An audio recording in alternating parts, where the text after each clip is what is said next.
Sur ce plateau d'Espace Miné, édition spéciale consacrée justement à ce scrutin qui s'est tenu hier au Cameroun. Nous l'avons dit en ouverture ce matin, il sera question de poser des commentaires, poser des analyses.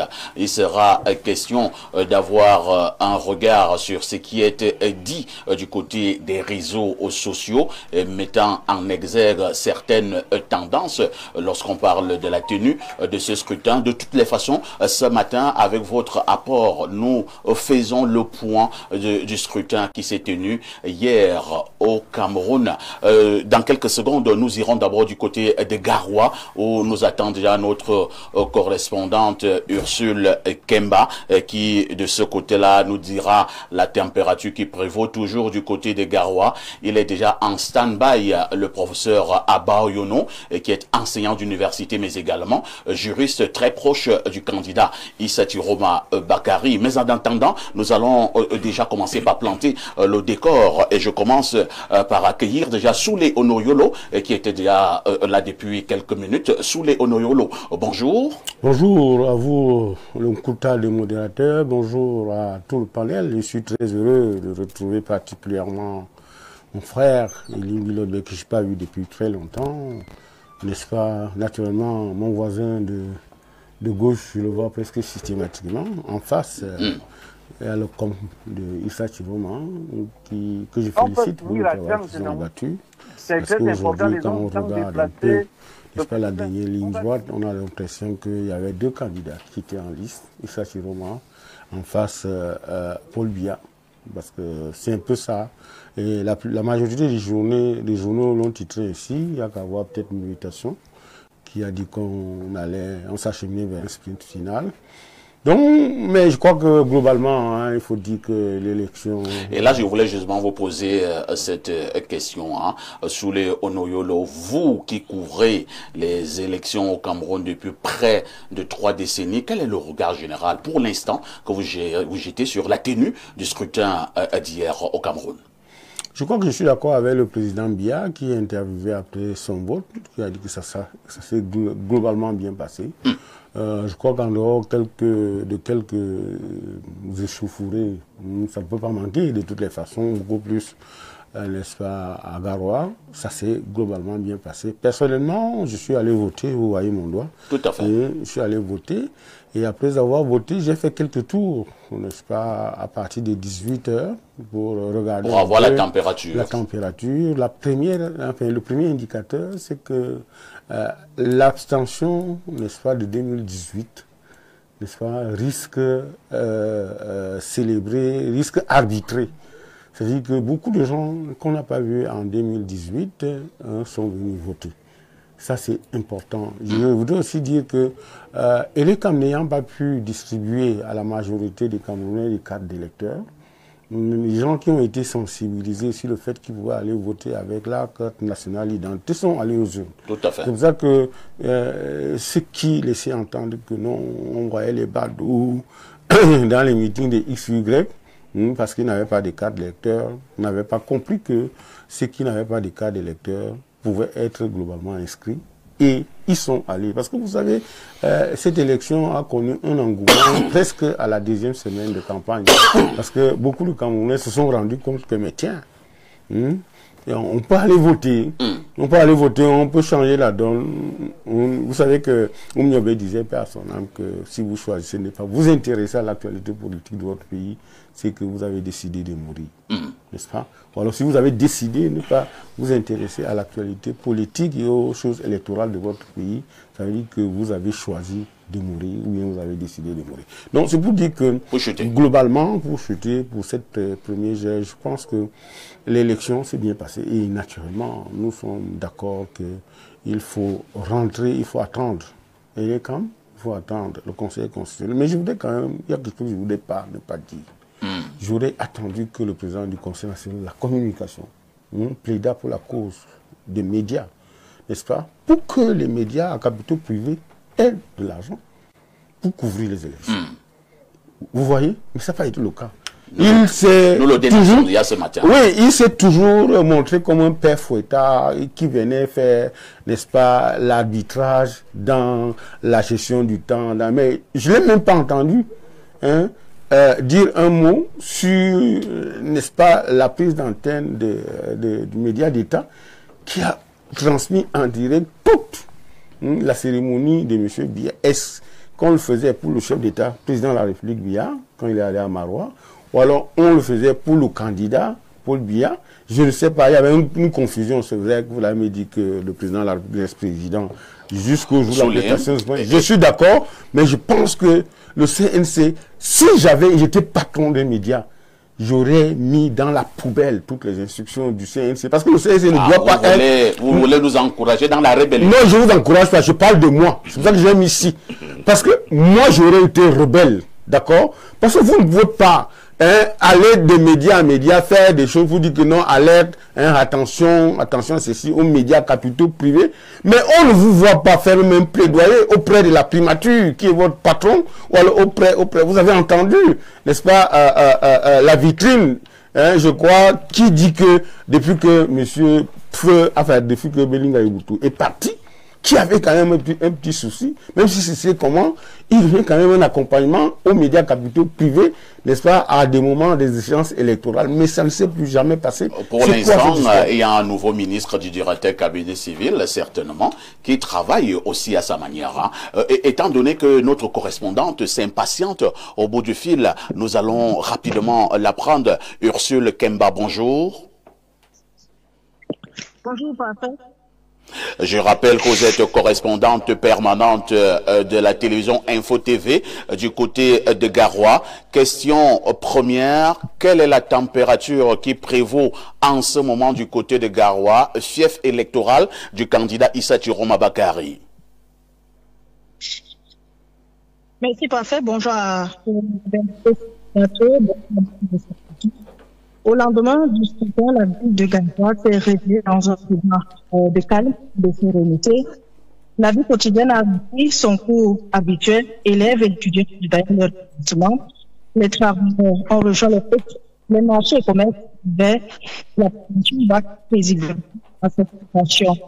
Il faut mentionner au passage que dans les artères de la ville de Garoua, des quartiers comme Djamboulbéré, La Voie, La Côte et bien d'autres, les discussions relatives à la présidentielle animent le débat, les premières au centre des différentes discussions. Les habitants sont peu curieux de menacer et attendre le verdict du Conseil constitutionnel. Et à l'heure où nous intervenons de Garoua, le ministère reste calme. Ursule Kemba, c'est vrai que la qualité sonore n'est pas celle des grands jours. Je vais quand même vous poser néanmoins une autre préoccupation. Comment s'est déroulé le scrutin hier dans toute la ville de Garoua et environ? Dès les premières heures du 12 octobre, les électeurs se sont mobilisés pour se rendre massivement dans les différents centres de vote afin d'élire ou encore d'élire le candidat de leur choix. Et le candidat Issa Chiroma Bakari, comme vous l'avez rappelé, c'est le fief dans la région du Nord, il se trouve dans son fief, a accompli son devoir civique aux environs de 12 heures à l'école maternelle de Fulbéré. Il était accompagné de son épouse. Les opérations de dépouillement ont débuté en fin de journée et immédiatement après la fermeture des bureaux de vote, nous avons observé une forte affluence des électeurs venus au comptage des bulletins. Un jeune électeur, Serge Fauchivé, que nous avons rencontré sur place, a confié qu'il tenait à surveiller son vote, illustrant ainsi la vigilance citoyenne qui a marqué cette étape du processus. Comme lui, bien d'autres populations, bien d'autres électeurs ont suivi de près l'ensemble des opérations, témoignant ainsi de leur intérêt pour la transparence du scrutin. Ursule Kemba, ce sera la dernière préoccupation. Hier, nous avons eu un certain nombre d'images où on avait l'impression d'avoir des échauffourées entre la population et les forces de maintien de l'ordre du côté de Garoua. qu'en est-il, quelle est la situation exacte de ces informations en ce moment du côté des Garois? Voilà, il faut mentionner que tout a commencé peu avant 16 heures. Les forces de défense et de sécurité ont voulu se saisir du président national du Front pour le salut national du Cameroun, le candidat Issa Chiroma Bakary, alors qu'il rentrait à son domicile, 6 à Marouaré, dans l'arrondissement de Garoua 2e. Ses partisans, ayant eu vent, ont décidé de s'y opposer et d'assurer sa sécurité. Et ils se sont opposés aux forces de défense et de sécurité. Et la tension est progressivement montée entre les partisans du FSNC, les forces déployées dans la ville pour l'occasion. À la suite de ces échauffourées, un véhicule de la gendarmerie a été incendié et 3 gendarmes ont été blessés. Mais la question qui demeure sur toutes les lèvres actuellement, où se trouve le président du Front pour le salut national du Cameroun, le président Issa Chiroma Bakary? La question reste donc posée et elle est sur toutes les lèvres des populations de la ville du Gao. Ursule, merci pour ces informations fraîches venant de Garoua ce matin. Je souligne que vous êtes notre correspondante permanente.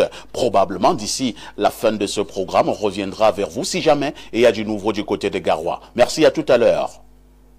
Merci, à tout à l'heure. Merci, une fois de plus à Ursule. Et nous passons la parole à Abel Elimbi Lobé. Abel Elimbi Lobé, on a suivi tout à l'heure Soulé Honoriolo qui, de son côté, l'élection s'est globalement bien déroulée dans le calme et la sérénité. Lui, là, à Yaoundé, vous venez du côté de Douala. Comment ce scrutin s'est déroulé du côté de Douala? Vous savez, c'est des choses qui me paraissent bizarres. Les élections n'ont pas à mal se dérouler. Pour un pays qui organise des élections depuis 1992, qui a donc, nous sommes à la 17e élection, si je compte les élections municipales, législatives, sénatoriales et régionales. On n'a pas à venir se réjouir, là, ça s'est bien déroulé. Ça veut dire que nous avons intégré dans notre subconscient l'idée que l'élection, c'est quelque chose qui est dangereuse.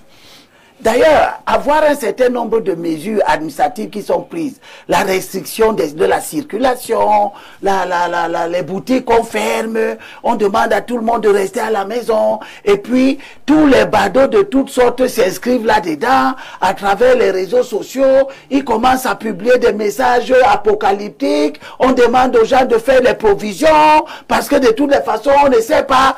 Ça veut dire que nous-mêmes, nous concevons l'élection comme quelque chose qui est dangereuse. Et à la fin, quand on n'a donc pas de voitures brûlées, tout le monde commence à se réjouir. Eh bien, je félicite tous ceux qui sont dans ma ville natale, qui est Yaoundé. Parce que les gens croient que comme je suis Sawa, je suis né à Douala, ou bien je suis né à Yaoundé. Mon dispensaire de Vogada, je l'admire tout le temps quand je vois comment il a été transformé, ça a été...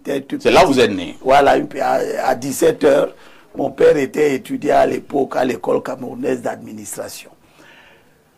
Si on me dit que ça s'est bien passé calmement à Yaoundé, qu'il n'y a pas eu de bagarre entre les gens et les forces de l'ordre, je me réjouis. Je félicite tous les acteurs dans le littoral. Je ne veux pas que les activités politiques au littoral débouche sur la destruction des biens et des équipements d'autrui. Très bien. Nous avons payé au littoral un lourd tribut dans les années 90 avec les villes mortes. Tout le monde le sait. Les villes mortes, le foyer des villes mortes, c'était à Douala. Avec tout ce que ça a pu imprimer aux opérateurs économiques de cette ville. Je pense que le littoral a tiré les leçons.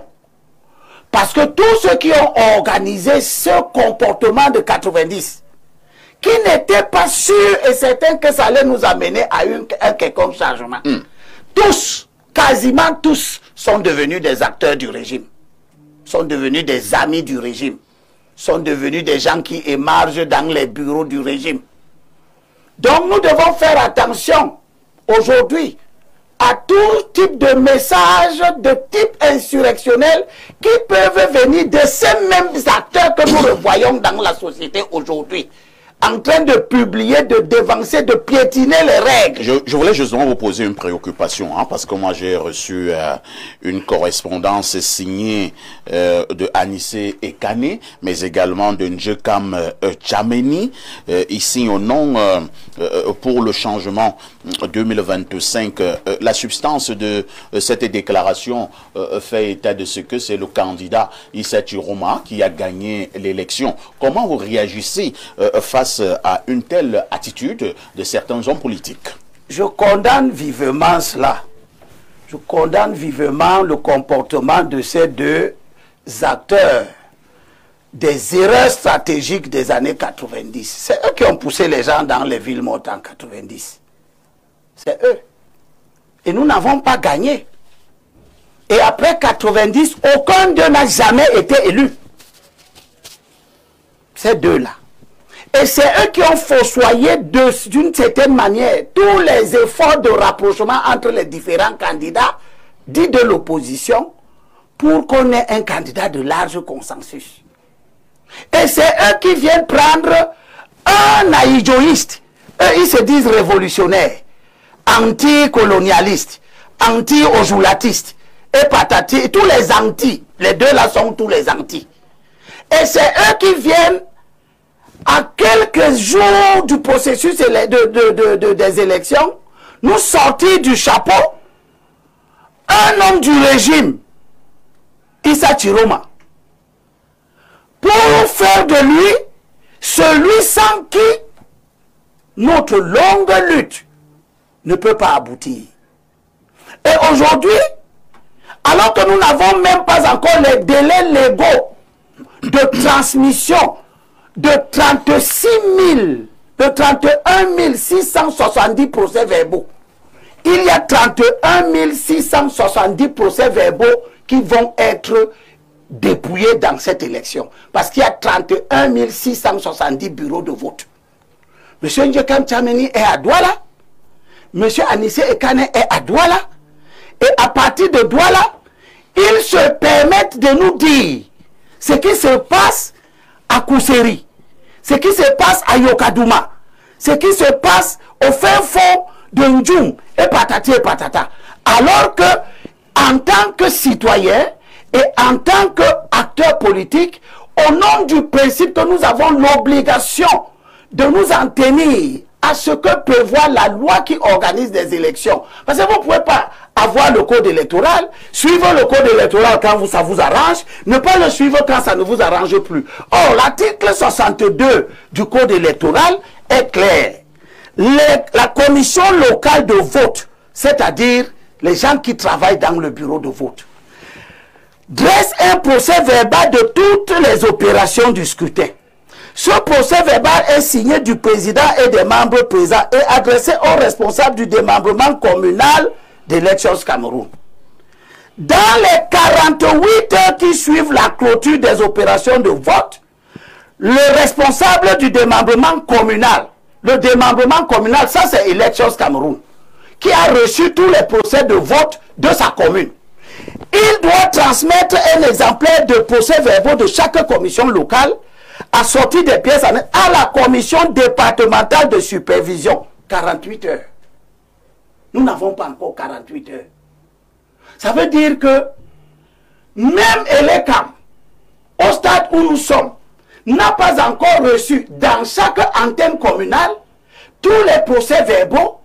Et Elekam, selon cette disposition de l'article 62, doit transmettre à la commission de supervision, dans le départemental de supervision, dans les 72 heures.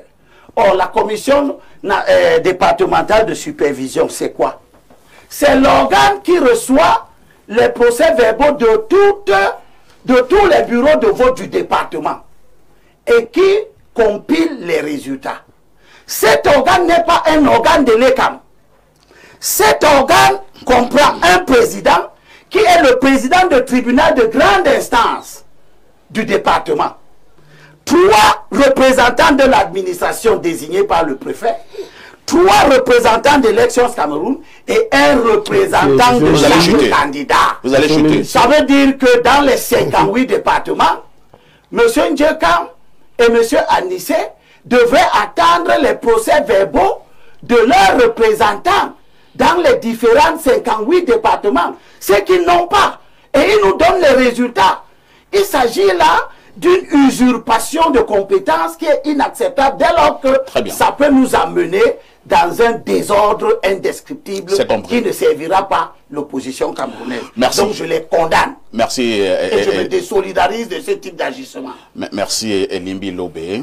Merci de vous désolidariser et de condamner. On verra si sur ce plateau on aura les mêmes condamnations que vous. Je souligne à l'endroit de nos nombreux téléspectateurs à travers le monde que l'émission est particulièrement interactive ce matin. Votre opinion contre, vos avis compte. Vous avez votre numéro au bas de l'écran. Et je passe la parole au docteur Jean-Moïse Mbork, qui est le porte-parole du candidat Issa Tiroma Bakary. Alors, docteur, beaucoup ont estimé que depuis un certain temps, on a la nette impression que le régime veut menacer, veut intimider le candidat Issa Tiroma. Cela est visible ou alors c'est un avis plus ou moins excessif?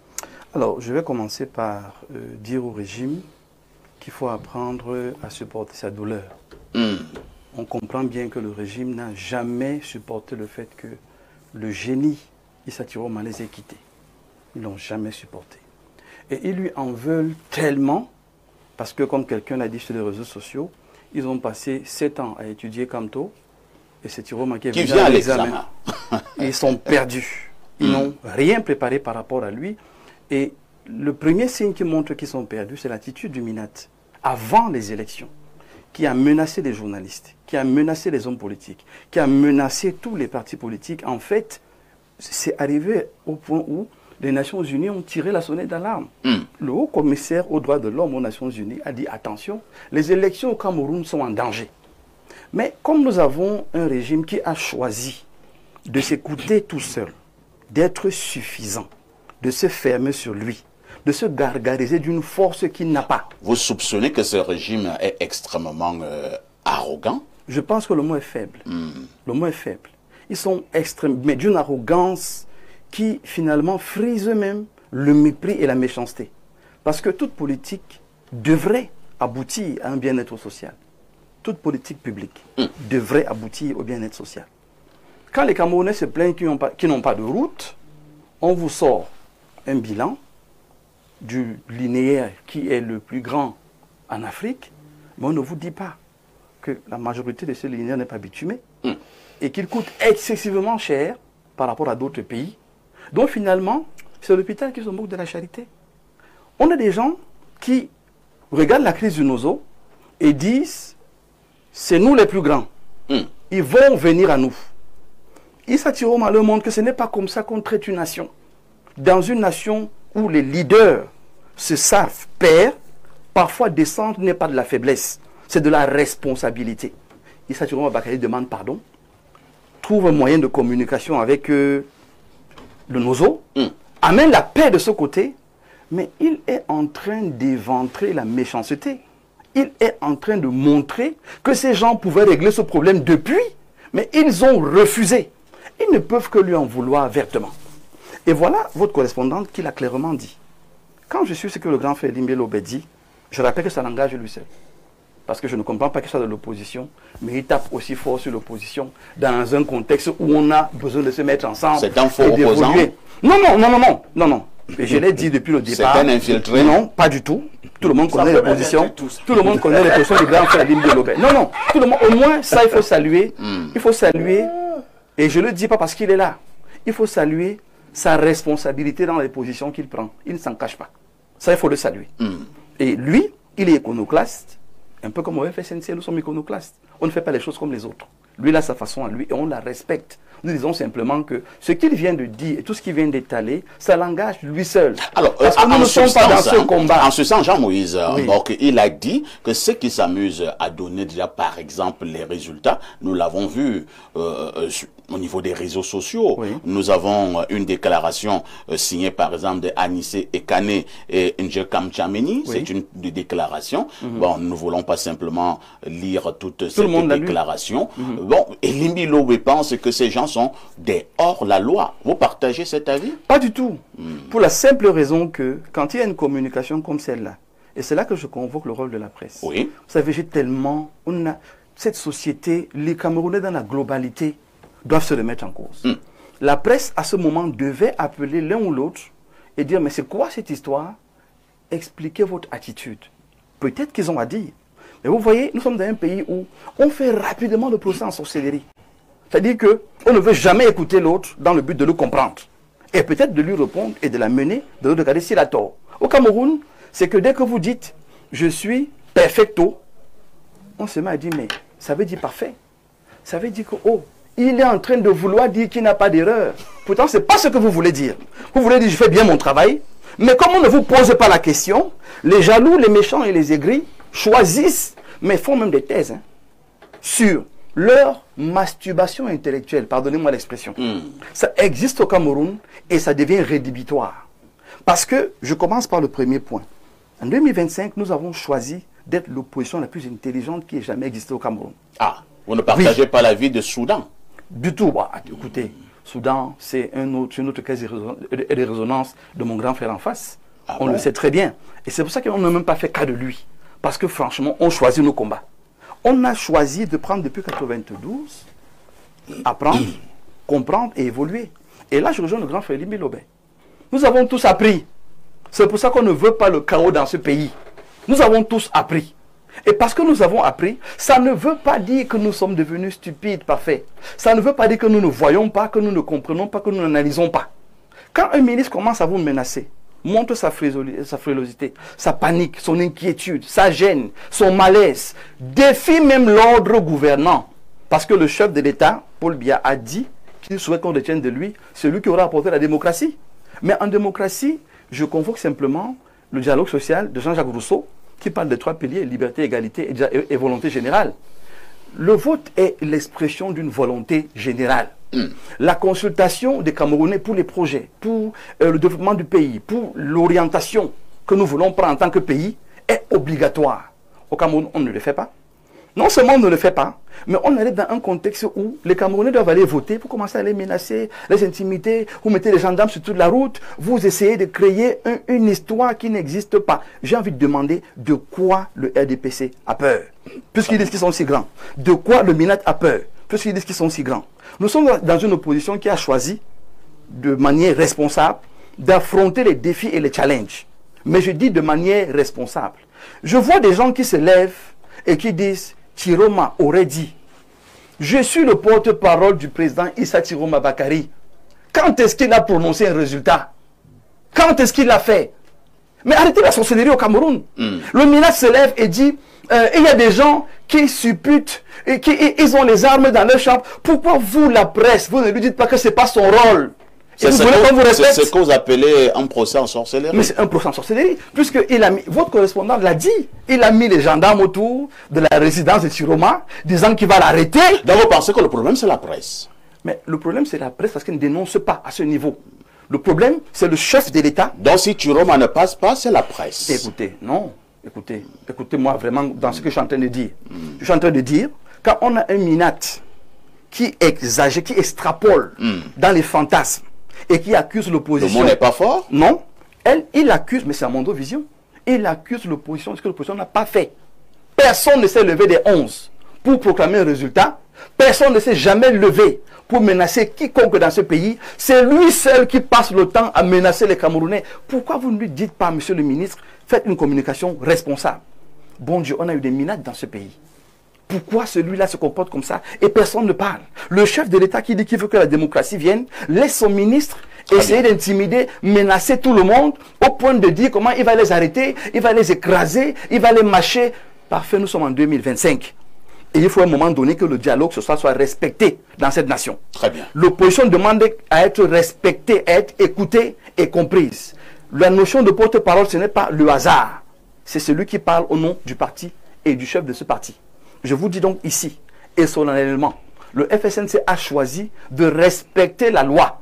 Et nous disons que nous avons la majorité des PV que nous compilons. Nous disons de manière très claire.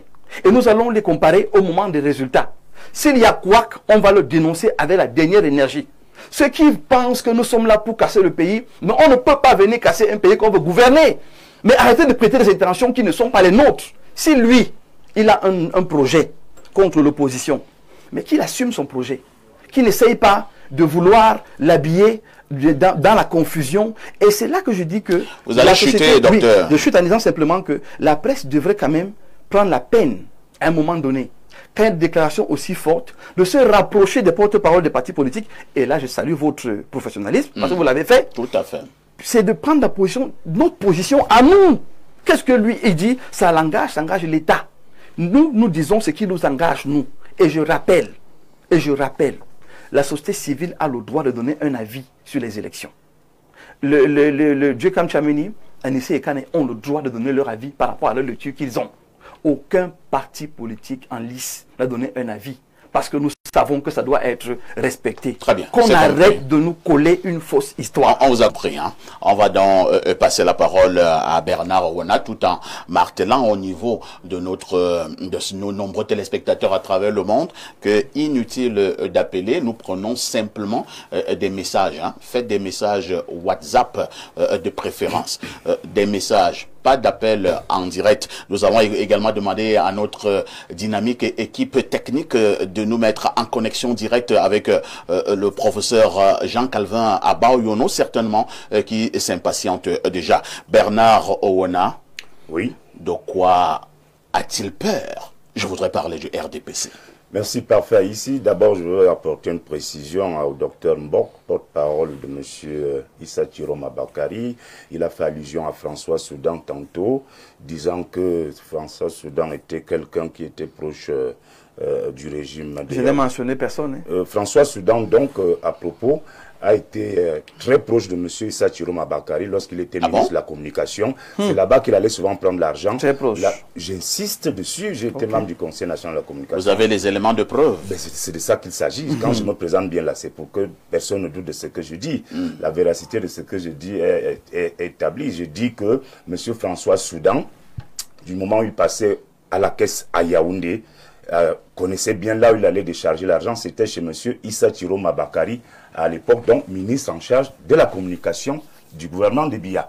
Donc ce n'est pas parce qu'il est parti du gouvernement que son porte-parole... On fait des déclarations fortes là, hein, Bernard. J'insiste, monsieur Parfait, ici j'insiste que c'est important de le dire. Vous savez, quand vous êtes ministre de la Communication, est-ce que vous ne pouvez ne pas traiter avec la presse, qu'elle soit locale ou internationale? Et à la présidence de la République, la gestion de certains dossiers avec Jeune Afrique passait par M. Issa Chiroma Bakari. Donc ça, c'est clair comme ça. Merci de parler de la présidence de la République. Maintenant, concernant le communiqué de M. Anissé, je voudrais préciser, toujours au docteur Mbok, que M. Anissé est pratiquement l'homme le plus proche de Issa Chiroma Bakari depuis le début de la campagne, puisque c'est lui qui en a fait le candidat consensuel. C'est Anissé Ekani qui en a fait le candidat consensuel. Donc, ce que Anissé Ekani signe là, non, M. Chiroma n'est pas tout à fait innocent. Non, tout à fait innocent. Une fois de plus, ça vous engage. Vous voyez, les supputations sont inutiles. Je ne suis pas dans les supputations. Dites ce que vous avez à dire. Quand vous avez parlé, moi, je n'ai même pas réagi. Je ne vais pas vous laisser dire ce qui n'est pas vrai. Non. Attendez, souffrez que je finisse et vous prendrez la parole pour retorquer après si vous en avez convenance. Je suis en train de dire que ce communiqué, en tout cas, ce qui me concerne, je pense que c'est ici que le ministre en charge de l'administration territoriale doit sévir, comme il sait le faire. Je crois que ces gens doivent être interpellés. Ils doivent être interpellés. C'est quand ça vous arrange. Quelle liberté, mon Dieu. Vous êtes journaliste aussi, hein. Vous êtes journaliste aussi. Ne jouez pas à ce jeu. Non, vous ne me comprenez pas. Vous jouez un mauvais jeu. Monsieur Mbok, nous avons eu scrutin hier. Élection maire présidentielle. On avait 12 candidats en lice. Nous sommes aujourd'hui lundi le 13. Il n'est même pas encore midi. Et avant midi, c'est-à-dire au lendemain du scrutin, 2 individus dans leur chambre, ils prennent un communiqué, ils nous disent que Issa Chiroma, ils sont péremptoires là, hein, affirmatifs, ils disent qu'Issa Chiroma a gagné et que le score oscillerait entre 60 et 80%. Mais comment vous appelez ça? Vous appelez ça du sérieux, ça? Un journaliste a fait la même publication sur Facebook en disant que M. Biya gagnait pratiquement 90%. Pourquoi ça ne vous intéresse pas? Vous voulez parler de quel journaliste? Bruno Bidjan. Ah bon? Bruno Bidjan l'a fait. Vous savez, vous êtes journaliste. Ce que vous dites Vous ne voulez pas que je engage l'éducation sociale. Vous ne voulez pas que je Non, parle? ne dites pas ça. Ne soyez pas partisan. Je suis en train... S'il vous plaît. Laissez-moi développer. Voilà. Vous savez, moi, je vous ai respecté quand vous parlez. Si c'est comme aussi ça du que vous allez respect, diriger grand ce frère. pays, c'est Grand comme ça frère, que vous allez c'est du diriger ce respect. pays, ce n'est pas bien. C'est du respect, grand frère. Il faut respecter les autres quand ils parlent. Donc, je dis que moi, j'interpelle le ministre en charge de l'administration territoriale d'interpeller ces individus qui ont signé ce genre de communiqué. Nous voulons un Cameroun apaisé. Nous voulons un Cameroun de paix, où nos enfants peuvent aller à l'école, où nos femmes peuvent aller au marché sans être inquiétés. On ne peut pas faire ce genre on ne peut pas tolérer ce genre de sortie de piste et penser que les gens vont rester tranquilles. Moi, je crois que ces gens doivent être interpellés parce que ce qu'ils font là, ce n'est pas prévu. Nous sommes dans un état de droit, monsieur Mbok. Nous sommes dans un état de droit et chacun sait comment ça doit se passer dès lors que l'élection a eu lieu hier. Nous savons qu'il faut 48 heures, il faut 72 heures pour que tous les résultats compilés ou compulsés arrivent au niveau des antennes départementales de l'ECAM. Maintenant, à propos du scrutin globalement parfait, ici, moi, je vous ai dit à l'entame de cette émission que j'ai été à Yaoundé, dans tous les 7 arrondissements hier. J'ai vu comment les Camerounais sont de plus en plus sérieux, matures et responsable. Et vous avez vu que jusqu'à cet instant, il y a le moindre incident dans la capitale. C'est que les gens sont allés voter. J'ai eu un entretien, en fait, un échange téléphonique avec le ministre Atangandji vendredi. Ah bon? Je lui proposais... C'est votre ami? Non, moi, je n'ai pas d'amis dans le Merci gouvernement. de dire ça. C'est un membre. Vous l'avez appelé en tant que journaliste tout. ou bien en tant que camarade de parti? Alors, je lui faisais la proposition d'une application qui a été mise sur pied par un Camerounais qui s'appelle... Vous êtes le conseiller d'Atangandji. C'est le type s'il va m'amener quelque part aujourd'hui. Hein. Non, c'est juste pour qu'on sache. Alors, donc, j'ai eu un échange avec le ministre Atangandji vendredi parce que je lui proposais le produit d'un jeune ingénieur camerounais qui a été formé au Canada. Il a mis sur pied une application qui permet simultanément d'avoir les résultats à temps réel des 31 670 bureaux de vote. Donc, je peux vous dire parfois ici... Et quelle aura été sa réponse, la réponse du ministre? Il a dit que ce qui l'arrange, c'est ce qui est légal. Ce qui l'arrange. Donc, ce que vous étiez en train de proposer là était illégal et donc dangereux. Donc, ce n'est pas prévu par... Ce n'est pas prévu par la loi. Si nous voulons une amélioration nette du processus électoral... Oui, ça va arriver. C'est des propositions qui seront faites. Alors que cela est faisable à l'instant. C'est faisable. C'est faisable. C'est technologique. C'est faisable. Donc vous préférez d'abord être un peu dans le noir en attendant d'aller vers la lumière. Non.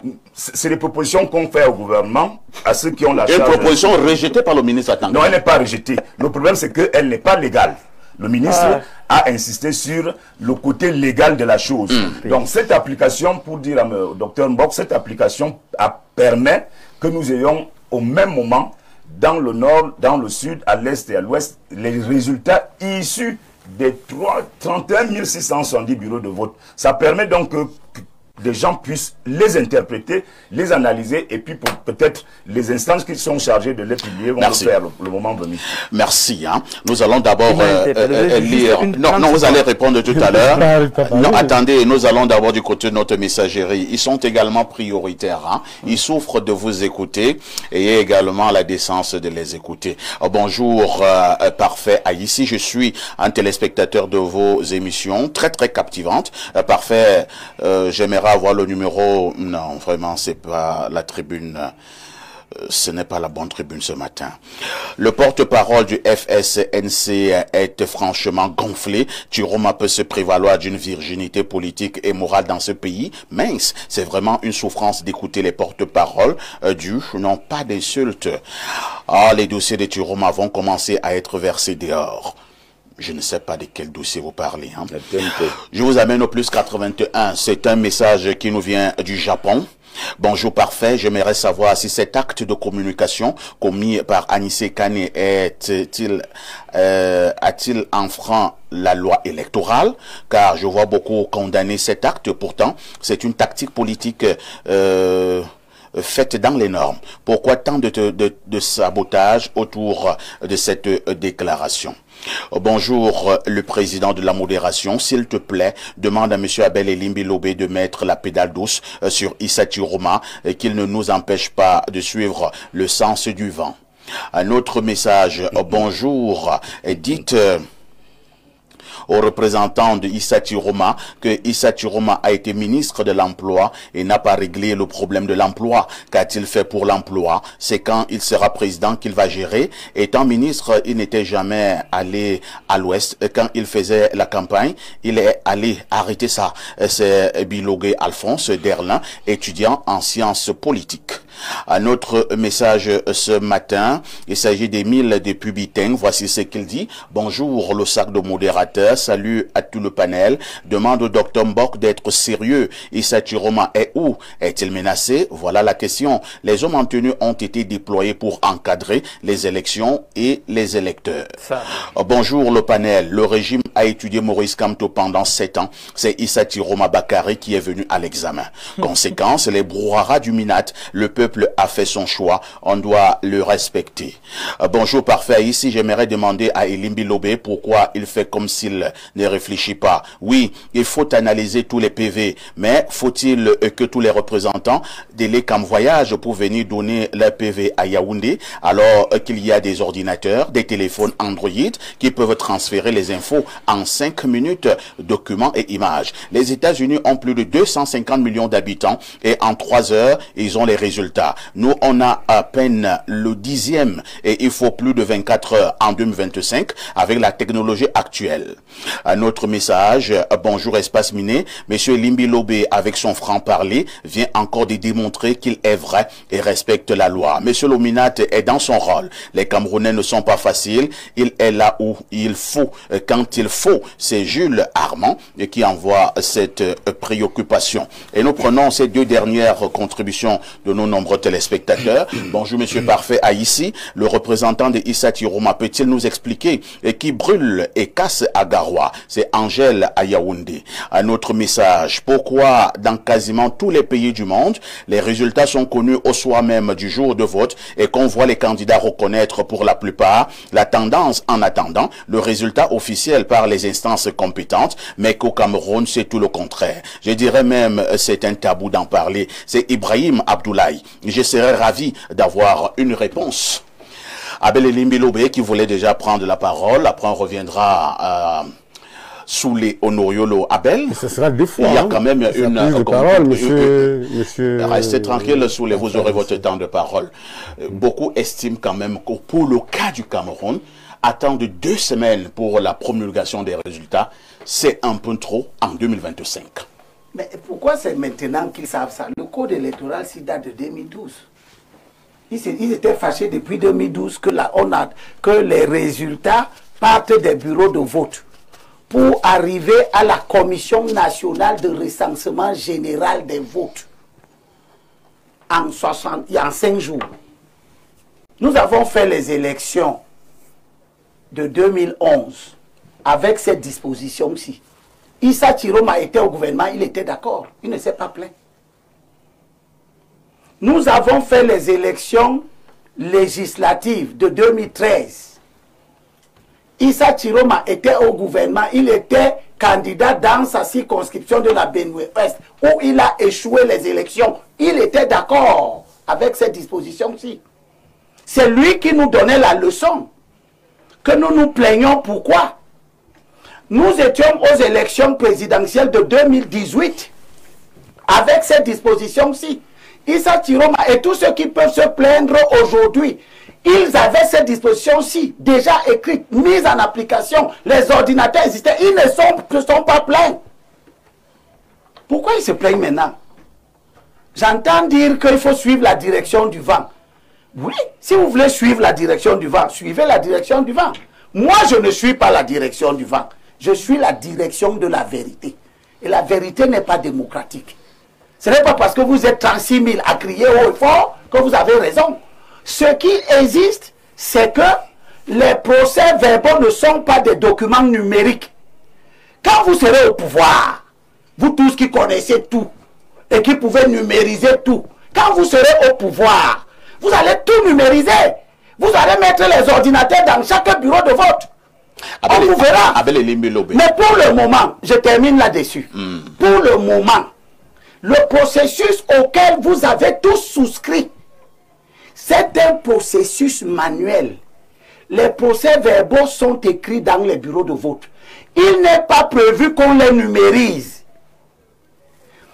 Ils sont transmis à l'antenne communale d'Elections Cameroun, qui ne les exploite pas, qui les transmet à un organe neutre, qui n'est pas un organe d'Elections Cameroun, qu'on appelle la commission départementale de supervision, qui est dirigée par un président de tribunal de grande instance du département. Et dans cette commission-là, il y a le représentant de chaque candidat. Les procès-verbaux doivent arriver là-bas et être exploités. Que monsieur X ou Y dise que le procès-verbal de la commission départementale du Vouri dit ceci, on peut comprendre. Mais que des individus qui n'ont aucune compétence dans la chaîne de traitement de l'information électorale s'arrogent au nom de la liberté d'expression et d'opinion le droit de dire, sans nous apporter la moindre preuve de la véracité de leurs propos, et que M. Mbok vient dire ici que Anissé Ekane et Ndjokam Tchameni s'expriment en toute liberté, eh bien, M. Mbok, je voudrais vous demander de demander à tous les soutiens de tous les candidats de s'exprimer en toute liberté et de publier chacun les résultats qu'il veut. Nous aurons quel type d'ambiance, chers frères, quand vous savez que des élections ont entraîné la destruction d'un pays. Vous dites que M. Ndjokam Tchameni et M. Anissé Ekane, qui sont vos collaborateurs? Ne vous étouffez pas. Hein, ils ne sont que vos collaborateurs. Et je prends acte de ce que vous, en tant que porte-parole de Issa Chiroma, vous ne les dénoncez pas. Pas du tout. Vous nous dites que ce qu'ils disent là n'engage. Vous ne nous avez même pas dit que ce qu'ils disent là n'engage que eux. Vous ne le dites pas. S'ils avaient dit ça en défaveur de Issa Chiroma, non, mais c'est moi qui parle. Je vous ai écouté. Monsieur, c'est moi qui parle. Et je vous rappelle que... Non, je vous dis... Vous ne dirigez pas ma communication. Je ne dirige pas votre communication. Je refuse que votre liberté empiète sur la stabilité institutionnelle. Et votre liberté n'est pas au-dessus de l'exigence de stabilité dans ce pays. Vous n'êtes pas libre de tout dire, monsieur. Vous n'êtes pas libre de nous dire que vous êtes le porte-parole d'Anissé Ekane. Vous n'êtes pas libre de nous dire que vous êtes le porte-parole de Issa Chiroma. Vous nous avez démontré par A plus B que Issa Chiroma n'a rien dit. Vous-même, vous n'avez rien dit. Donc, ce qui est dit ne vous engage pas. Je vous demande donc de dire que le communiqué de Ndjokam Tchameni et de Anissé Ekane ne vous engage pas. En qualité de quoi? Est-ce que ça vous engage? Vous demandez ça en qualité de quoi? Je vous engage en qualité de citoyen. Ah, merci. Ça vous engage? Merci. Je veux savoir si ce que M. Anissé Ekane et Ndjokam Tchameni ont écrit au profit de votre candidat vous engage.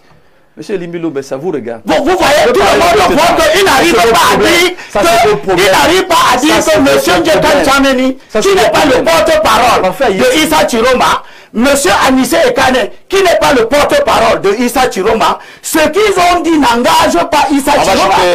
C'est bon. Est-ce que vous réalisez la haine qui l'anime? Je suis... Je ne sais pas quel avec Anissé Ekane. Je vous réponds. Je ne vais pas le suivre. Non, je vous réponds pas de votre haine là. Vous avez la haine de la stabilité. Moi, c'est la haine de tous ceux qui organisent l'instabilité. Ça se voit sur le plateau. Mais bien sûr que oui. Je ne veux pas d'instabilité. Quand on a cassé les maisons à Douala en 90, on n'a pas cassé votre maison. On n'a pas mis en difficulté vos biens.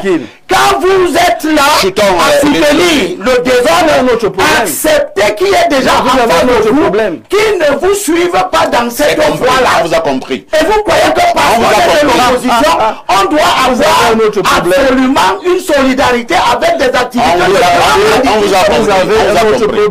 On passe la parole à Soulé Honorio Le Soulé.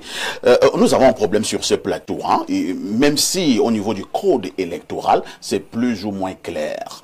Cette affaire d'annoncer les tendances ou même d'annoncer les résultats avant la promulgation officielle des résultats par le Conseil constitutionnel. Sur ce plateau, vous voyez que Elimbi Lobé n'arrive franchement pas à s'entendre. D'abord, le code électoral n'a dit nulle part qu'on annonçait les résultats de l'élection. Attendez, restez très calme, Elimbi. Il n'a pas dit ça. Il a dit que les résultats de la commission locale sont rendus Restez publics. calme. Donc, tous les 31 Restez calme, Elimbi. oui, mais je termine. Tous les 31 600. On le sait. On lisait l'article 113. L'article 113. Lisez ce que ça dit. Je vais lire ça devant tout le monde. Lisez. Oui, je vais lire ça devant tout le monde. Il est là. Vous Tout le monde le connaît. rien. Mais lisez. Mais oui, on va le lire. Le voici.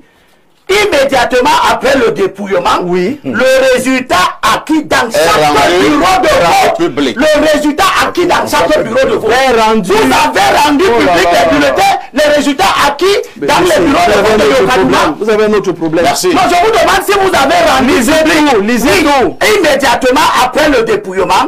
Le résultat acquis dans chaque bureau de vote est rendu public. Merci. Ouais. Vous êtes en train de rendre public le résultat des 31 670 bureaux de vote. C'est rendu public. Alors, merci. Vous interprétez la loi à votre goût. S'il vous plaît, du calme sur ce plateau. On passe la parole à... J'en veux justement. Parce que je crains que mes enfants soient tués à cause des aventures des gens qui étaient dans le régime hier. Et vous nous dites aujourd'hui que M. Issa Chiroma... Ce n'est pas parce que nous nous calmons. Vos cris ne sont servent à rien. Oui, le Camerounais non plus ne servira à rien. Ce n'est pas vous qui allez renverser le régime de Biya qui nous a fabriqué et qui nous a nourri. Nous nous calmons. Ils sont des millions de téléspectateurs qui nous font confiance. J'en suis persuadé que nous sommes connectés ce matin pour faire le point du scrutin. Et nous allons faire un bon point, Elimbi Lobé, dans le calme et la sérénité, même si ici, nous prenons le contradictoire. Sous les Onoyolo, où est-ce que vous vous situez par rapport, lorsque nous parlons des tendances et lorsque nous parlons de la promulgation des résultats? Merci enfin de me donner la parole. Parce que j'avais pensé un moment que... Vous étiez censuré? Non. Non, pas que j'étais censuré.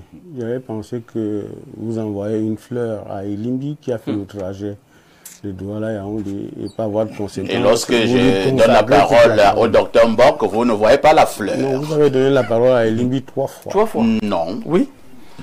Vous me sur ne perdons pas le temps. Vous voyez que depuis 5 minutes, vous ne dites rien. Monsieur Nkuta, vous m'avez convoqué ici, vous m'avez invité, ici, vous m'avez donné le droit à la parole. Répondez à la question. Non, je ne réponds pas selon votre cadence et votre rythme. Vous me laissez amener mon sujet. Allez-y. D'accord? Je suis de ceux qui pensent. Et vous savez bien que on se connaît depuis, vous n'allez pas me distraire. Vous savez, il est important qu'on ramène l'église au centre du village. Parce que jusque-là, je me rends compte qu'il y a un peu de l'agitation. Vous savez, le code électoral qui date de 2012, je vous ai dit ça à Elimbi Lobé, qu'il est suranné. 13 ans après, il y a beaucoup de choses. La civilisation en technologie a grandi. Pendant que vous attendez. Vous savez, la lettre poste n'existe presque plus. Le WhatsApp a remplacé cela. Ça veut dire qu'il faut quand même faire avec les instruments de communication du moment. D'accord? J'ai le résultat bureau à école publique bilingue de Bastos. Là où vote Paul Biya, Franck Biya, Madame Biya et la majorité des membres politiques. 199 votants, 128 pour Paul Biya, 56 voix pour Issa Chiroma Bakari.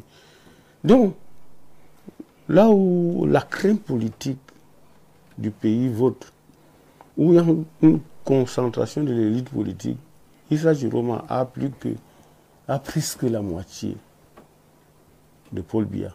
Ça interroge. Vous n'allez pas effacer ça. C'est parti partout. D'accord? Et puis, je voudrais quand même rappeler à M. Elibi que tous les 11 candidats contestent ce code électoral. Parce qu'il est suranné. Il est suranné. Monsieur Parfait ici, comment pouvez-vous interdire la communication des tendances? Parce que lorsque M. Monsieur Limi vient de citer une disposition où on dit qu'on proclame les résultats dans chaque bureau de vote. D'accord? Si vous avez, n'est-ce pas, si vous maîtrisez les 31 000 bureaux de vote et autres, et que vous avez séquencé vos représentants, mais en l'espace de 4 heures, vous avez tous les résultats. Les résultats sont programmés dans les écoles, dans les salles de classe et sur les tableaux. N'est-ce pas? Vous filmez seulement. Par WhatsApp, 30 secondes, c'est parti dans le QG. Je ne dis pas que M. Ekane et Djekam Chamini ont bien fait. Parce que dès l'entente de cette émission, je vous ai dit que je suis de ceux qui pensent que les vrais résultats, c'est Elekam et le Conseil constitutionnel. Je suis ferme là-dessus. C'est pour ça que je dis que on ne peut pas concentrer notre débat sur la périphérie. En quoi est-ce que les résultats proclamés par Djekam Chamini et Ekane font pousser... Est-ce que ces résultats proclamés par ces deux personnages ne peuvent pas créer le trouble dans la tête des électeurs et du public et du peuple? Vous savez, je suis toujours étonné par vous de penser que le peuple camerounais est dupe, le peuple camerounais est mature. C'est en cela que je voulais venir. Que quel que soit, hélas, ce que ferait Djekam Chamini et Ekane. Et là, je vous pose une autre préoccupation. Permettez que je ferme celle-là. Oui. Quel que soit, hélas, qui ferait quoi? Qui proclamerait quoi? La maturité des Camerounais est telle qu'on attend le Conseil constitutionnel. N'est-ce pas? En attendant le Conseil constitutionnel, sur les garder le microphone, oui. Anissé Ekane et M. Djekam Chamini, ils ont dit que c'est Tiroma qui a gagné l'élection. Ils ont envoyé un communiqué. Et si maintenant, on fait le même communiqué du côté de Kabralibi, le même communiqué du côté d'Espoir Matomba, le même communiqué au niveau des 11 autres candidats, chacun déclarera que c'est son candidat qui a gagné. Est-ce que ça donne une bonne ambiance? Est-ce que c'est ça la quiétude? Quand le prêtre a une chapelle, il fait la messe tous les dimanches. Quand l'imam a une mosquée, il fait la prière tous les vendredis, les autres jours. Quand le muezzin est dans une mosquée, il appelle la prière du soir et des autres prières. Vous pensez que ça perturbe?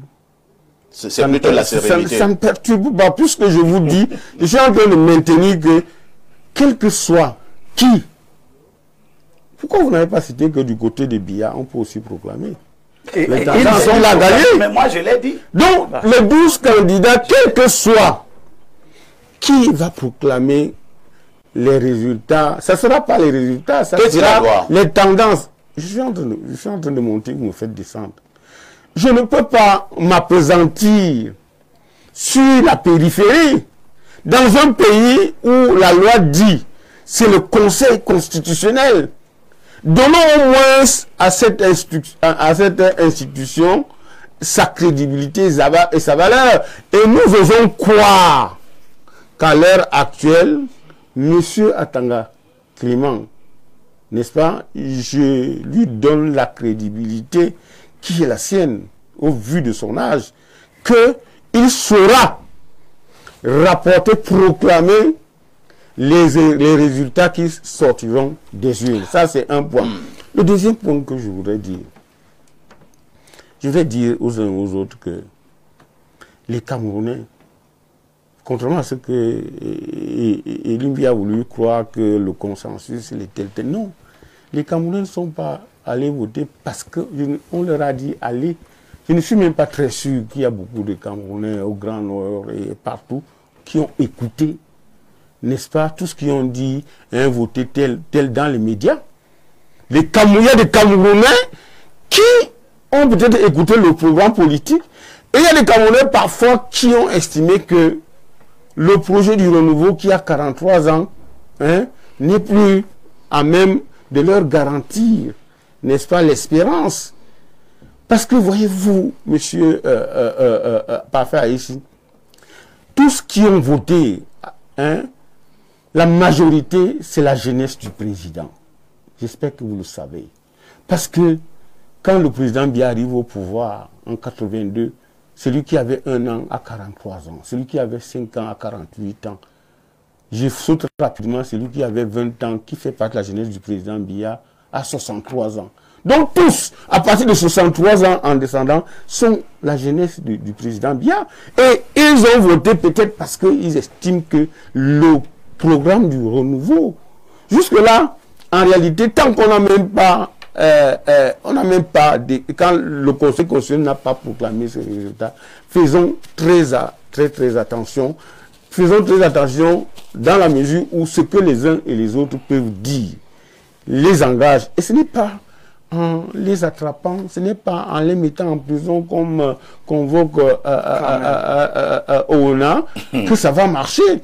Non, ONA, nous sommes journalistes. Je pose une question. Je pose une question. Oui. La loi électorale au Cameroun dit que c'est le Conseil constitutionnel qui proclame les résultats et rien d'autre. Si maintenant Parfait Aïssi se lève, lui proclame ses résultats, est-ce qu'on ne peut pas considérer Parfait Aïssi comme étant hors la loi? Vous savez, je ne vois pas la chose comme ça. Vous voyez la chose comment? Je vois la chose sur ce que j'appellerais l'animation de la préélection. La campagne est terminée. Il faut attendre 2 semaines. Entre-temps, il ne faut pas oublier qu'il y a eu l'élection. Donc, ceux qui proclament les résultats, ce sont des animateurs. C'est l'animation. Est-ce qu'il n'y a pas des animations dangereuses? S'il vous plaît, s'il vous plaît. Tant que l'animation est dangereuse quand elle provoque, elle pousse à la révolte, à la rébellion. Pour l'instant, on n'en est pas là. Pour l'instant, Kane et Anissé, Kane et Jokam Chamini, personnellement, je n'ai pas lu leur communiqué. Donc il y a beaucoup de gens comme moi qui n'ont pas lu. Vous pensez que dans tout le Cameroun, on les a lus? Les gens sont focus sur ce qu'on attend. Et c'est en cela que je dis, faisons très attention. Parfois, les bonnes résolutions conduisent à des mauvaises pistes. Parfois, c'est nous-mêmes qui appelons, qui dessinons le diable. Laissons, n'est-ce pas, l'affaire continuer à se passer comme elle est en train de se passer. Et je voudrais dire à mon frère, que je salue, Elimbi Lobé. Elimbi, parfois, peut-être, il y a quelque chose qui ne va pas, je ne sais pas quoi, mais parfois il y a une structuration dans ton analyse qui pousse à croire que tu es comme l'anarchiste Souvarine dans Germinal. Je sais que nous avons à peu près nous sommes de la même génération, nous avons lu Germinal, où il y avait Souvarine qui pensait qu'il fallait tout détruire, et Étienne Lantier qui estimait qu'il fallait aller mollo à gauche. Parce que tout à l'heure, Mbok t'a interpellé que si tu étais de l'opposition, est-ce qu'on peut être un candidat à l'opposition, être le premier à brocarder tout ce qui sont ses camarades de l'opposition? Ou alors, et quand je sais que même de temps en temps, le renouveau, tu les flingues, alors je me pose la question, est-ce que tu es vraiment Souvarine, l'anarchiste de Germinal, de Zola? De toutes les façons. Plutôt Hugo Barry. Vous allez répondre tout à l'heure. En attendant de répondre, je vais d'abord passer la parole au docteur Mbok. Docteur Mbok, il y a un journal, la parution de ce matin, qui parle du sprint final. Paul Biya, Issa Bakary. J'ai failli poser la question. Qui l'eût cru? Qui l'eût cru, effectivement, le président Issa Bakary a parlé au Cameroun avec le cœur.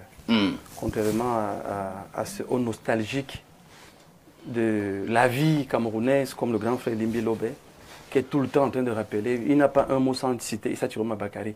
Monsieur est tellement intéressant que finalement, personne ne parle sans le citer. Tiroma avait fait, Tiroma avait fait, Tiroma avait fait. Mais celui qui a fait 43 ans, là, disons même 60 ans, là, tout le monde a peur de dire qu'il avait fait, il avait fait, il avait fait.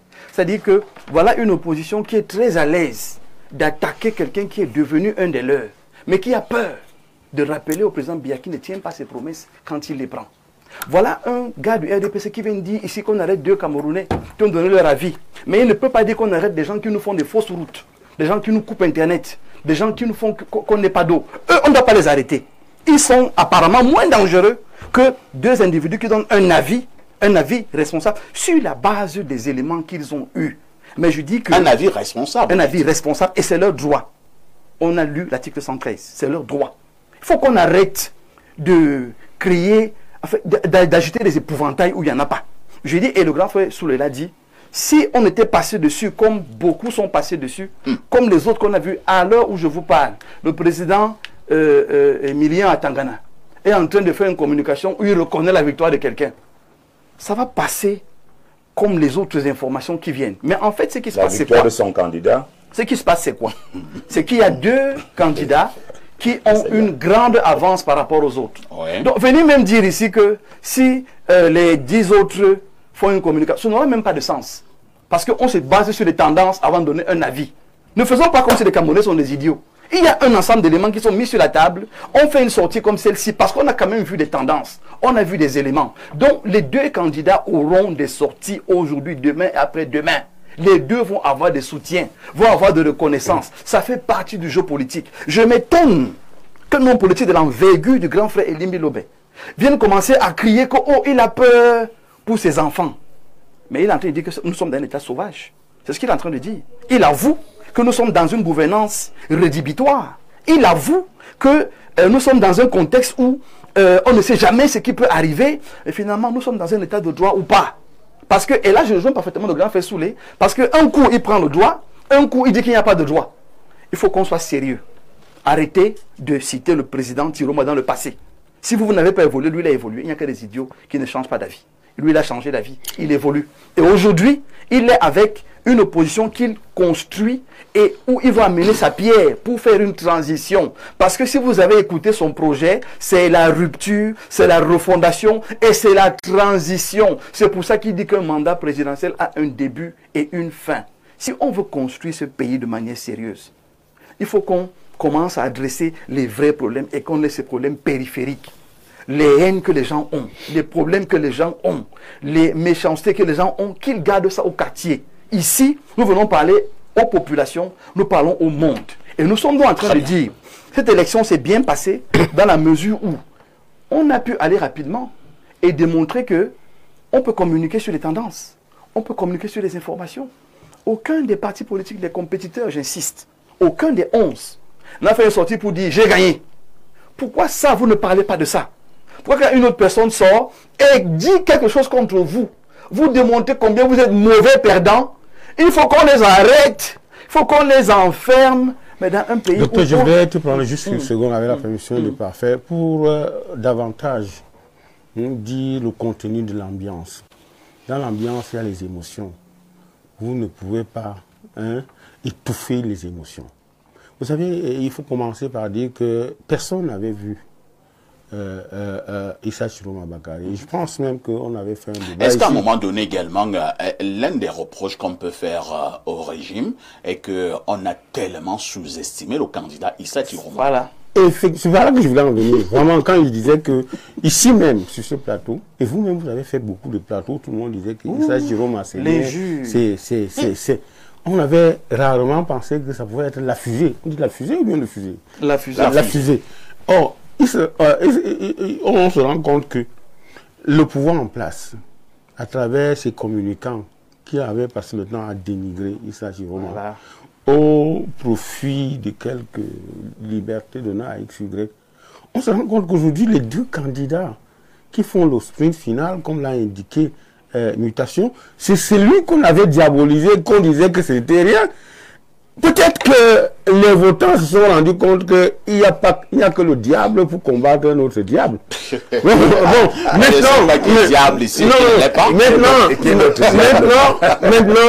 là, je voudrais rapidement finir, heureusement, la seconde que tu m'as donnée. Donc aujourd'hui, on a le sentiment, tout cela, c'est parce que la peur a changé de camp. Voilà. Le camp, la peur, on croyait que c'était les oppositions. Mais aujourd'hui, avec le phénomène Chiroma, ça commence à être compliqué. Et ça commence à être compliqué davantage pour le RDPC surtout, d'accepter que le gars qui a quitté la mangeoire en moins de 2 mois, aujourd'hui est en train de vouloir renverser le système. Et ça, c'est important. Et ça, là, on ne peut pas empêcher les gens, n'est-ce pas, d'en parler pendant les 2 semaines en attendant la proclamation. C'est le docteur Mbok qui avait la parole. Merci, docteur, merci. D'accord. Alors, je suis en train de dire que, parce que vous avez posé la question, on ne s'y attendait pas. Effectivement, au FSNC, on choisit nos combats. Le président Tiroma, c'est 3 principes. La concertation, la consultation et l'action sur le terrain, immédiatement. Et c'est ce qu'on a fait. On a consulté les Camerounais, on a compris quels étaient leurs besoins, et c'est comme ça qu'on a évolué avec eux. On a tissé des alliances, on a tissé des relations avec tout ce que vous avez vu qui nous ont soutenus, notamment le professeur Abariono et les autres, nous ont soutenus parce qu'ils ont vu qu'il y avait du contenu, mais surtout, le FSNC est le parti de la main tendue. Nous avons tendu la main aux autres. On a choisi nos combats et c'est pour ça que nous sommes là aujourd'hui. Nous tenons simplement à dire que nous sommes venus pour gagner et nous allons tout faire pour gagner. Mais dans le respect des institutions, dans le respect des résultats qui vont être donnés. C'est pour ça que j'ai dit que je ne suis pas là pour répondre aux questions de grand Félix Lobé. C'est vous qui m'avez invité ici. Et c'est ça le FSNC. On ne se laisse pas prendre dans les petites ruses où les gens veulent régler leur compte personnel. On est droit, on est républicain, on est responsable. C'est clair. Bernard Owana, la question que j'ai posée à Soulé, je ne vais pas m'éloigner de cette question. D'une manière ou d'une autre, c'est vrai que les résultats officiels n'ont pas encore été rendus publics, mais au regard d'un certain engouement, n'avez-vous pas l'impression qu'on peut y commencer à tirer les premières leçons? Est-ce que le RDPC ne gagnerait pas dorénavant à briller par une certaine humilité, par une certaine modestie?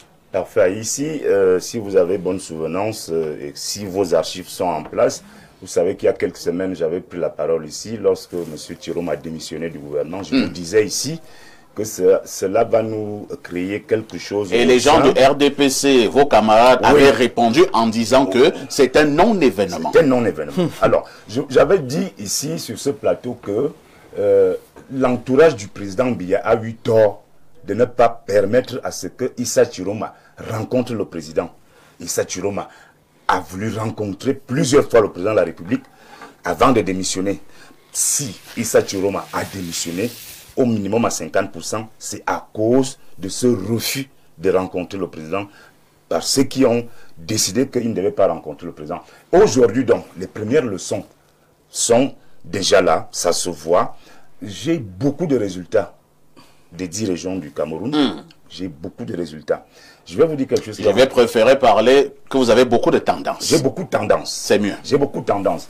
Ce qui va vous surprendre, là, je vous donne ça en exclusivité. Si je ne donne pas les chiffres, vous allez être surpris que la région de l'Ouest a plus voté le président Biya que la région du Sud natale du président. Parfois ici, est-ce que d'où est-ce que vous tenez cette tendance? Vous allez voir le moment venu. Vous allez voir le moment venu. Vous allez voir les publications dans le Sud, on parle de 100%. Vous allez voir le moment venu. Donc c'était juste une parenthèse. Je vous dis que la région de l'Ouest a plus voté Paul Biya que la région du Sud natale du président Paul Biya. Alors, les premières leçons qu'on a dit... Lui peut le dire, mais Kane Anissé ne peut pas le dire. Mais puisque... Non, est-ce que lui peut le dire et Kane ne... Mais monsieur... Non, mais c'est ça le problème avec lui. Et Kane ne parler de tendance, et quand le résultat final... le résultat que tu veux aussi, pas donner le chiffre. Et Kane dit ici que... Si tu ne l'avais pas repris, vous parlez de tendance, dans le résultat, monsieur Parfait. Les époques ont légitimé le gouvernement des Voilà. À fortiori. Moi bon, alors comment toi qui pour continuer donc une conscience morale. C'est quoi la merci. Bernard reprend la parole et chutera. Pour continuer, je voudrais d'abord, moi je m'insurge contre ce document, j'insiste dessus, contrairement à ce que dit le docteur Mbok et mon frère Soulé. Non, on n'est pas dans l'anarchie, on n'est pas dans le désordre. On n'est pas dans l'anarchie là. On a un processus électoral qui est bien codifié. On sait qui doit faire quoi et à quel moment. Tout est là. Chacun sait ce qui doit se passer. Mais le code électoral, dans son article 113, que disait le grand frère Limbi Lobela, nous dit que on peut spéculer sur, on peut gérer les tendances. C'est des tendances dont il est question ici. Et je vous dis, il y a eu dans un bureau de vote en fou village, ici à côté, 300 et poussières d'inscrits. Le président Biya a eu 150 et Issa Tiroma a eu pratiquement la moitié, 50 quelque chose. Pour vous dire qu'il y a l'élection est déjà presque, nous a déjà donné quelque chose qui se résume en deux. C'est-à-dire qu'il y a le président Biya, il y a le président Issa Chiroma. Les autres n'existent plus. Donc maintenant, nous scrutons l'avenir en projetant que le score final, comme un journal a dit, le sprint final là, dans le sprint final là, il n'y a que 2 personnes qui restent en liste. Et il est possible que l'un des 2 candidats parmi les 2 là puisse gagner, puisse rafler la mise le moment venu dans 2 semaines. Merci. Et nous repartons au niveau de notre messagerie qui explose comme tous les matins. Que disent ces téléspectateurs à travers le monde? Je pars au plus 49. C'est un message de l'Allemagne. Bonjour à tous. Pardon. Demandez à M. Owona de dire aussi que... Bon, et dans les noms de certains journalistes là, doivent être interpellés par Atangandi, car ce qu'ils ont fait est plus grave. C'est Valère depuis l'Allemagne qui envoie ce message. Un autre message ce matin, dans le cadre de cette grosse production. Bonjour le maestro parfait Haïti. Dites à Elimbi Lobé qu'il déclare qu'il est l'opposant de l'opposition. On quitte derrière. Bonjour. C'est clair.